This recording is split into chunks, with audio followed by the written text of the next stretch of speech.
Cumprimento o amado povo de Deus com a paz do Senhor. Eu espero do fundo do meu coração que cada um de vocês que estejam assistindo esse vídeo estejam passando bem, graças a Deus. E eu desejo também que Deus abençoe o seu dia, abençoe a sua vida.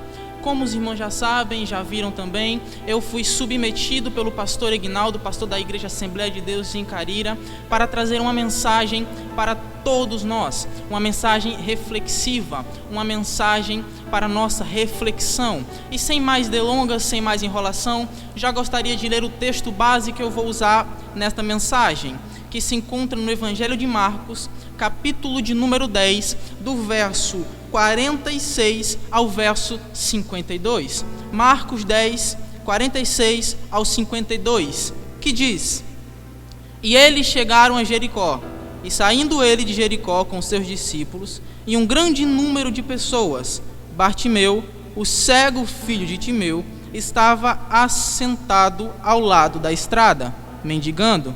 E ele, ouvindo que era Jesus de Nazaré, começou a clamar e a dizer: Jesus, filho de Davi, tem misericórdia de mim. E muitos mandaram que se calasse, mas ele clamava ainda mais: Filho de Davi, tem misericórdia de mim. E Jesus, parando, ordenou que o chamasse. E eles chamam o homem cego, dizendo-lhe: Tem de bom ânimo, levanta-te, ele te chama. E ele, lançando de si a sua capa, vou repetir novamente, e ele, lançando de si a sua capa, levantou-se e foi até Jesus. E Jesus, respondendo, disse-lhe: O que queres que eu te faça? E o homem cego lhe disse: Senhor, que eu receba a minha visão. Versículo 52. E Jesus lhe disse: Vai no teu caminho, a tua fé te curou. E ele imediatamente recebeu a visão e seguiu a Jesus pelo caminho. Amém. Dou glória a Deus por esta palavra. É uma palavra conhecida dentre os irmãos.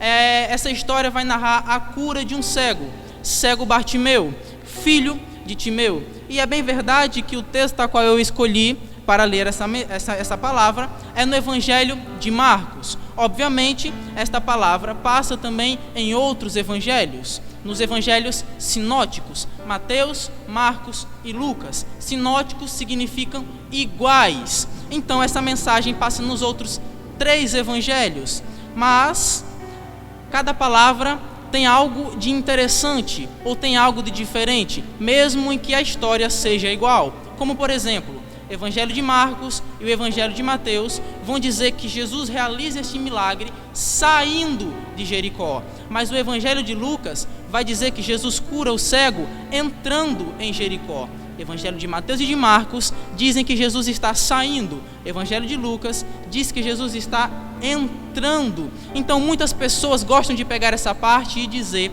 será que a Bíblia está se contradizendo? Será que a Bíblia está se contradizendo nos evangelhos? Não, porque a Bíblia ela não se contradiz. Pelo contrário, a Bíblia não é contraditória, ela é afirmativa. Ela mesmo afirma ela mesma. Então, qual seria a explicação para este fato, para este detalhe? Simples.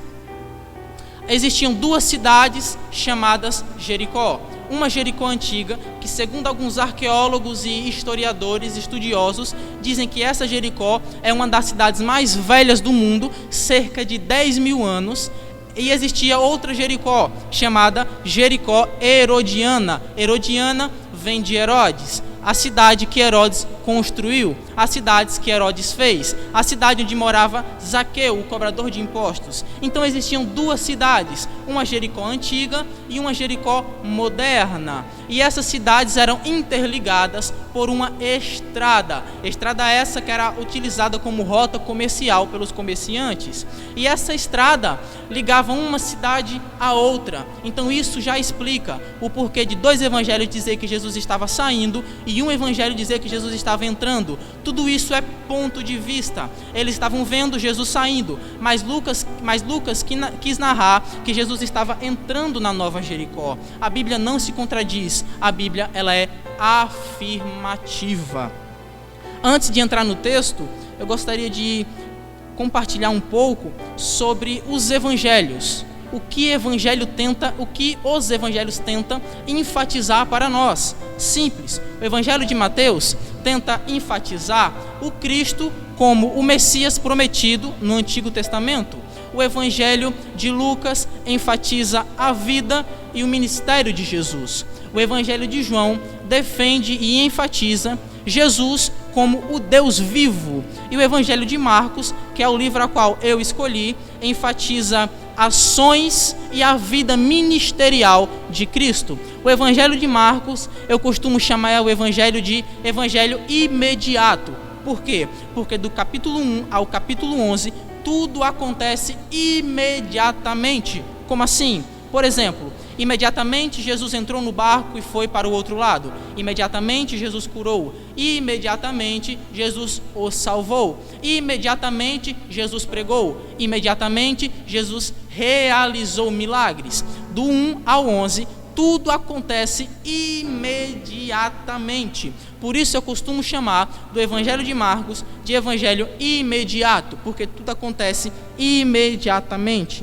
E já entrando no texto, para que esta mensagem não se torne muito longa e cansativa para os irmãos, o mendigo estava provavelmente naquela estrada onde liga as duas cidades, as duas Jericó, e ele era um ponto estratégico. Por quê? Porque era uma estrada de rota comercial, e naquela época, comerciantes eram pessoas de alto patamar, eram pessoas que tinham dinheiro, eram pessoas bem-sucedidas. Então essa estrada era um ponto extraordinário para um mendigo pedir suas esmolas, porque além de passar comerciantes, passavam muitas pessoas viajando, peregrinando. Então era uma rota muito boa para quem ia pedir esmolas. Então o cego Bartimeu, cujo significado do seu nome significa filho de Timeu, estava provavelmente nessa estrada. Então lá vem Jesus passando por essa estrada, e o cego Bartimeu, interessante,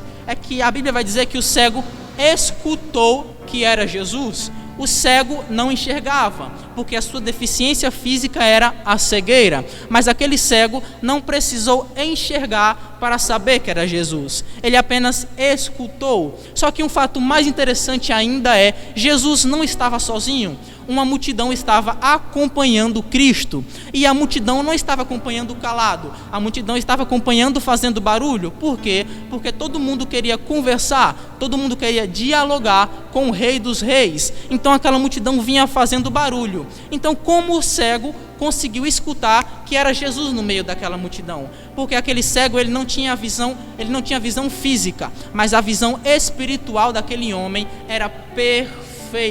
Aos olhos espiritual, ele enxergou e ouviu que era Cristo. Então ele não perdeu tempo nenhum e já foi clamando: Jesus, filho de Davi, tens misericórdia de mim. Aqui nós podemos ver claramente e notoriamente que aquele cego tinha a visão espiritual. Aquele cego enxergava coisas que os discípulos que tinham a visão não enxergavam. Como por exemplo, em todo o evangelho de Marcos, a única pessoa que chama Cristo de filho de Davi é aquele cego.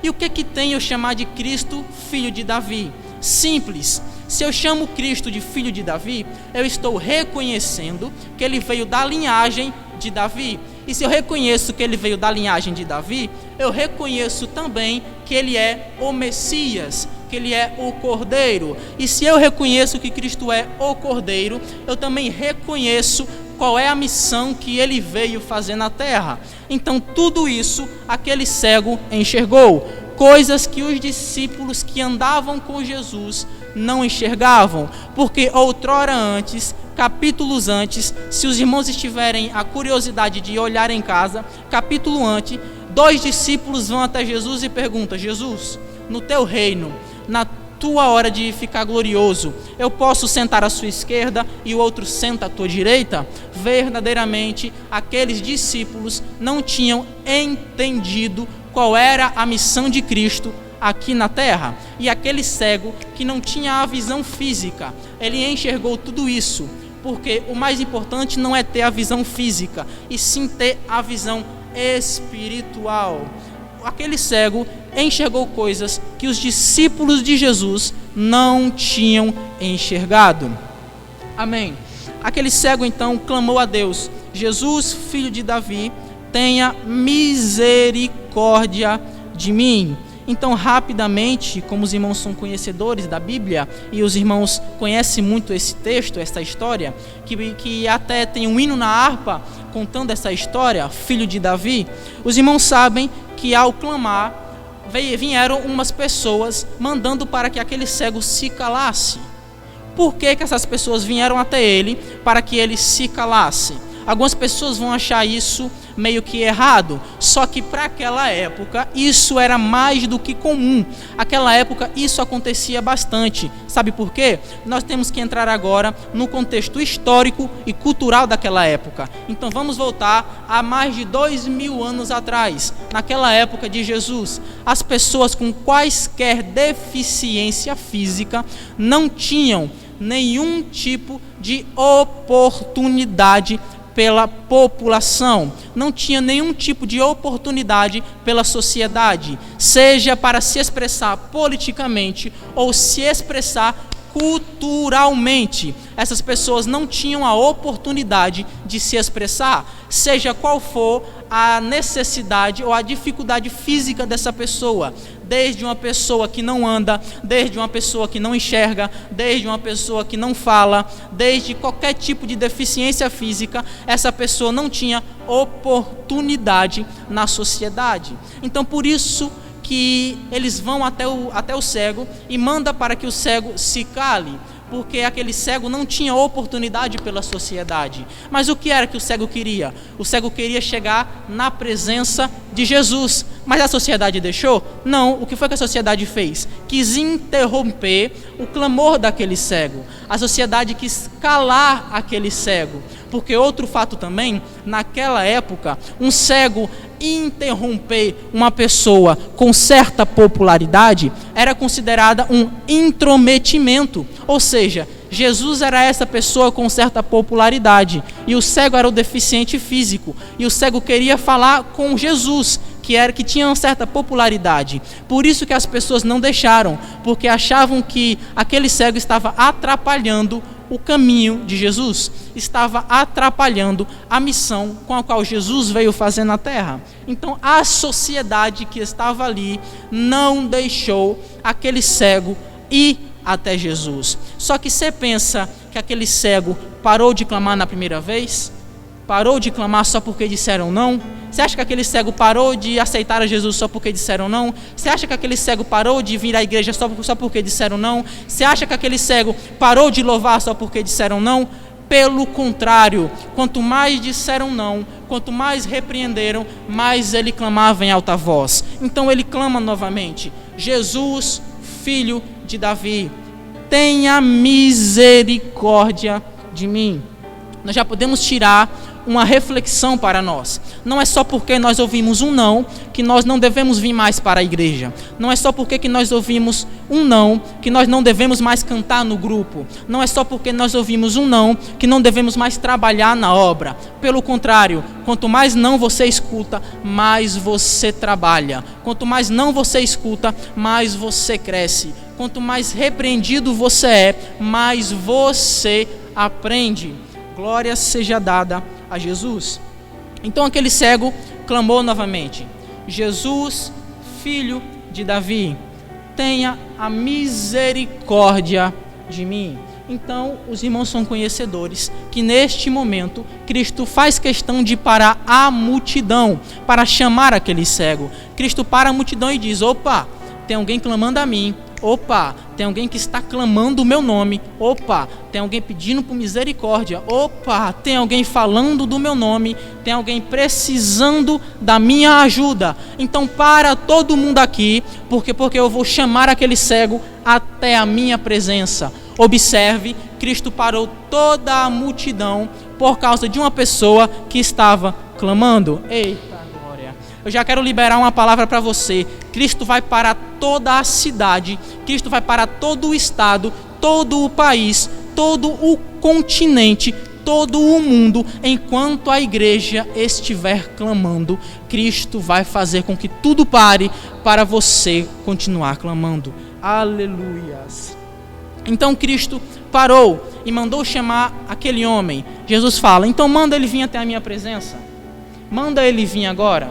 Só que os irmãos sabem que na primeira vez que aquele cego Bartimeu exclamou a Jesus, a sociedade não deu a oportunidade dele ir até a presença de Jesus. Mas pela segunda vez com que ele clama, quem dá a oportunidade é o próprio Jesus de vir para a presença dele.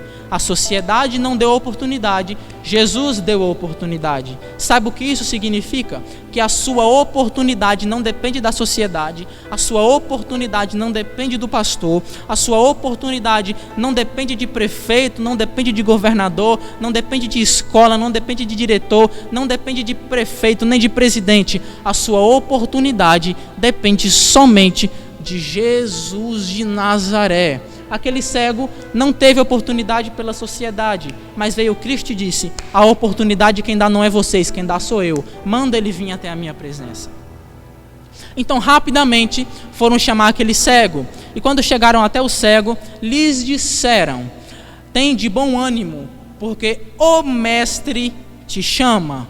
Tem de bom ânimo, porque o mestre está te chamando. E rapidamente ele lança fora a sua capa.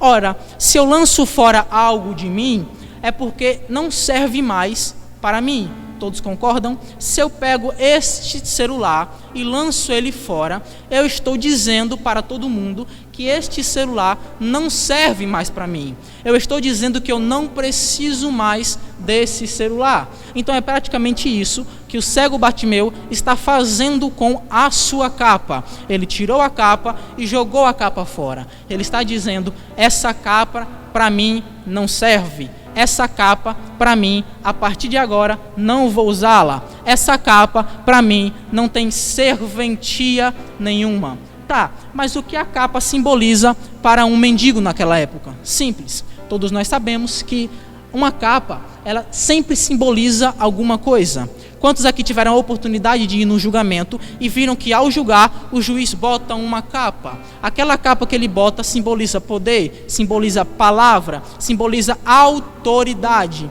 Então toda a capa tem seu significado. Nos desenhos, os super-heróis utilizam uma capa para dizer que são super, para dizer que são mega. Então toda a capa tem um significado. E para o mendigo, a capa era como se fosse a sua casa. Como assim?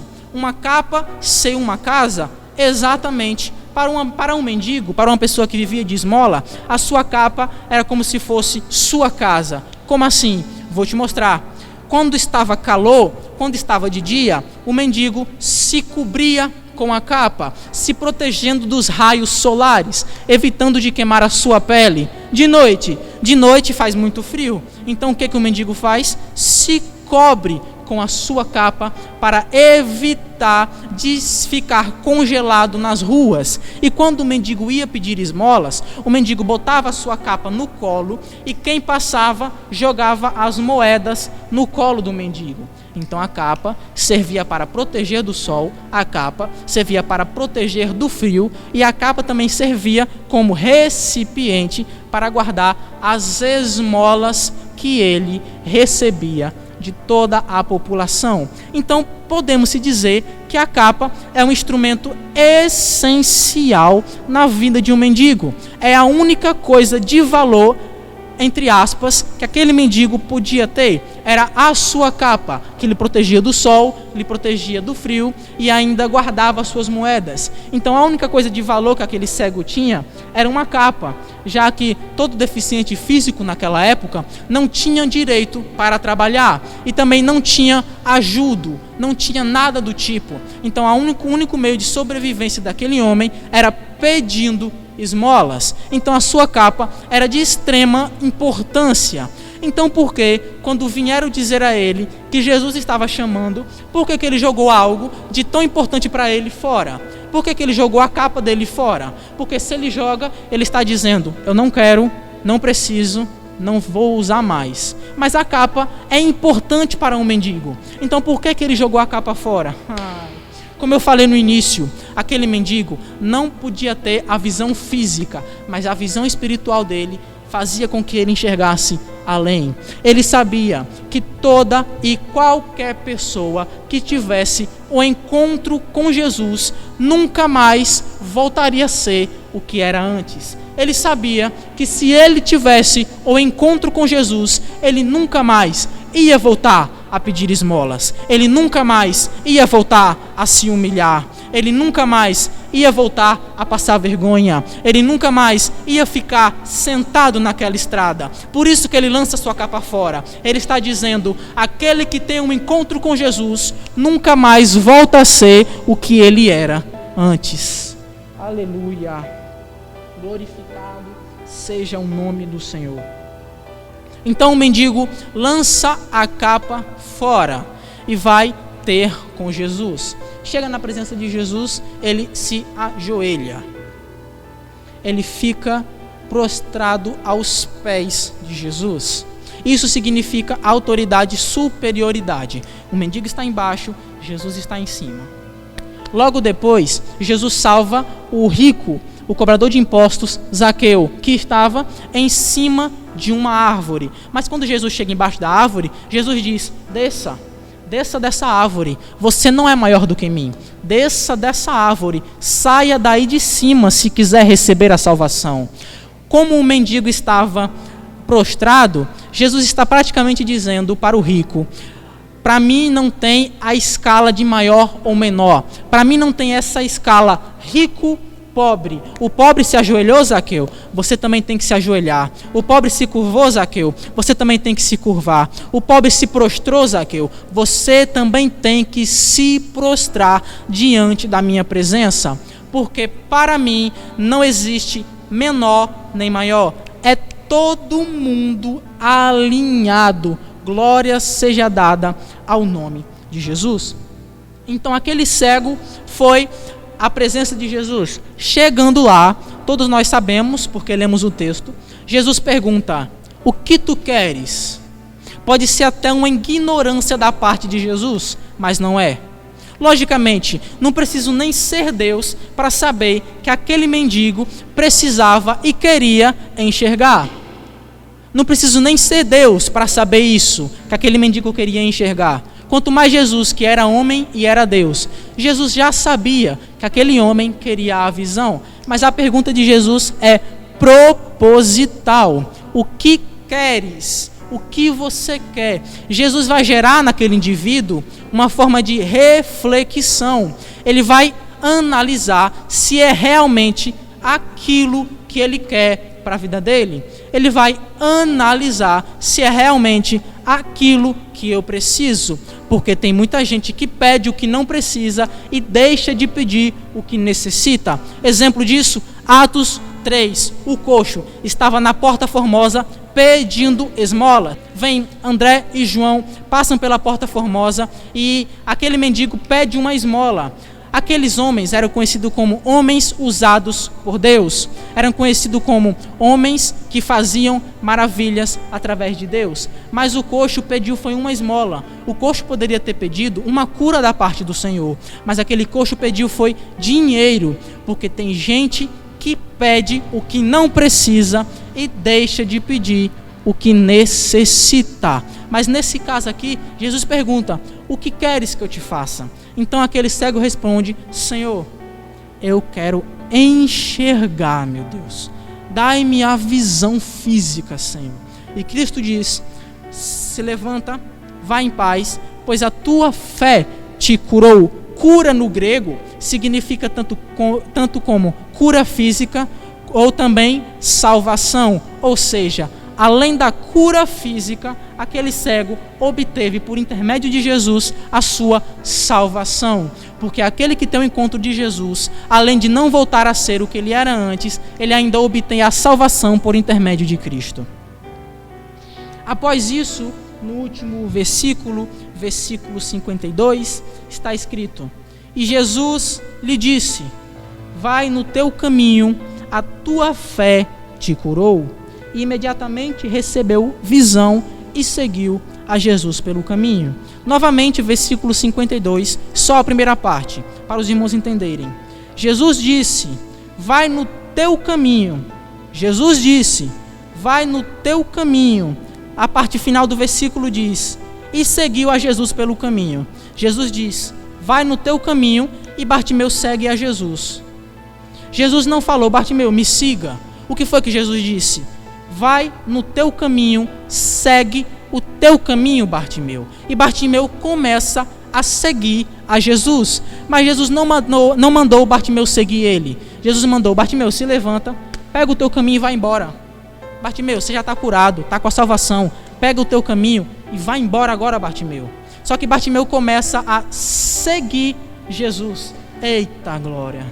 Sabe o que isso significa? Que o caminho para Bartimeu, a partir daquele momento, não era mais o caminho dele, e sim o caminho de Jesus Cristo. Sabe a sua vida? O caminho dela é Jesus Cristo. Sabe a vida da igreja? O caminho da igreja é Jesus Cristo. Sabe a vida da sua cidade? O caminho da vida da sua cidade é Jesus Cristo. Sabe qual é o caminho para o mundo? O caminho para o mundo é Jesus de Nazaré.